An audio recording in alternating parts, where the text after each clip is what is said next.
ఈ స్టోరీ ఒక భారతీయ పౌరుడిది, రేపటి తరాన్ని ముందుకు తోసే భారతీయ పుత్రుడిది. బీటెక్ లైఫ్లో జరిగిన అచీవ్మెంట్ ఇది.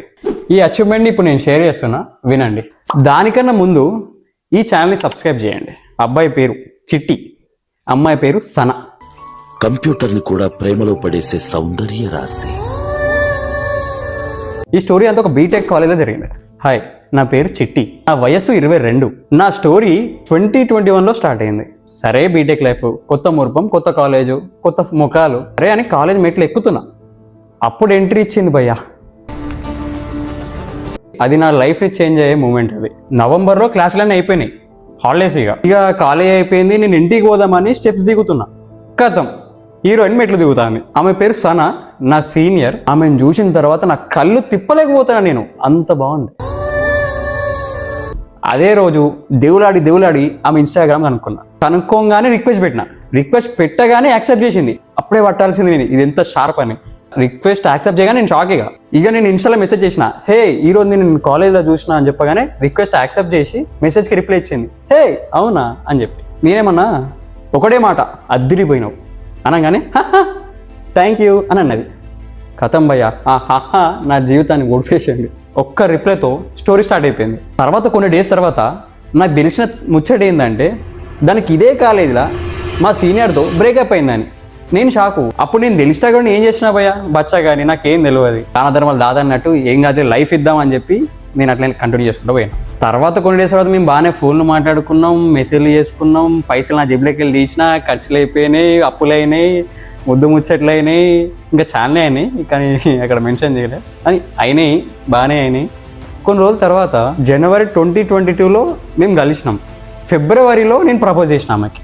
నేను ప్రపోజ్ చేయగానే ఏమన్నది, చూడు నేను మళ్ళీ రిలేషన్షిప్లోకి రావాలనుకుంటలేను, కానీ చూద్దాం, ఇది 7 వరకు పోతుందో చూద్దాం అని చెప్పింది. నేను అవలాగాన్ని సరే అని చెప్పేసిన. ఇక నా లవ్ ఎట్లా పెరిగిపోయిందంటే, నేను పిచ్చోని ఏం చేసిన అంటే, ఆమె లవ్ యాక్సెప్ట్ చేయకముందే పోయి టాటూ వేయించుకున్నా చేయి మీద. చూడాలి ఎంత పిచ్చి అంటే ఆమె నాకు. ఇక కొన్ని రోజుల తర్వాత మార్చిలో మేము మెంటల్లీ ఫిజికల్గా కూడా బాగా క్లోజ్ అయ్యాం. ఇక ఈ లవర్లు ఎట్లుంటారో తెలుసు కదా మొత్తం.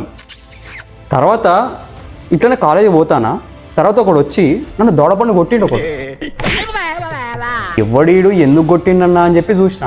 వాడు దాన్ని ఎక్సట. మేము తిరిగేది చూసి తట్టుకోలేక వచ్చి నన్ను కొట్టిండు. ఇక నేను ఊకుంటానా, నేను మా దోస్తులకు ఫోన్ చేసి రండ్రా అనగానే వచ్చి మారు కొట్టుకున్నాం.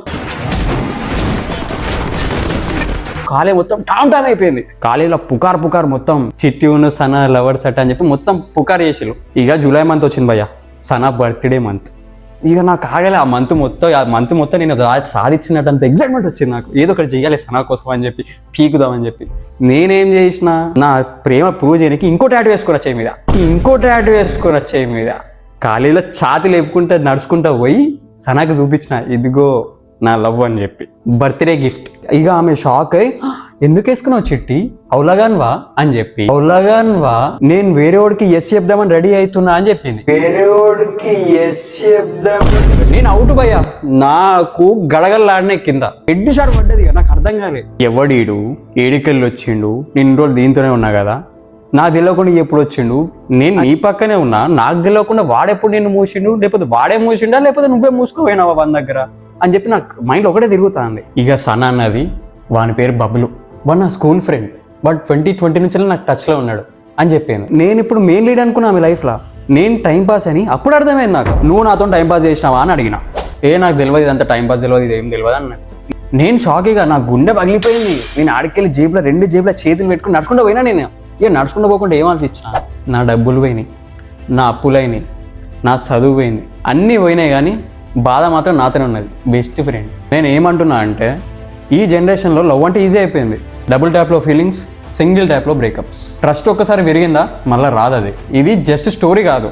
ఆల్రెడీ ఒక్కరిని వదిలేసి నీ దగ్గరకు వచ్చిన దాన్ని నిన్ను వదిలేసి ఇంకొన్ని దగ్గర పోదని చెప్పి ఎట్లా అనుకున్నాను. ఇది ఒక రిఫ్లెక్షన్. చాలామంది 100% ఇచ్చిన వాళ్ళు ఉంటారు, 10% ఇచ్చిన వాళ్ళు కూడా ఉంటారు.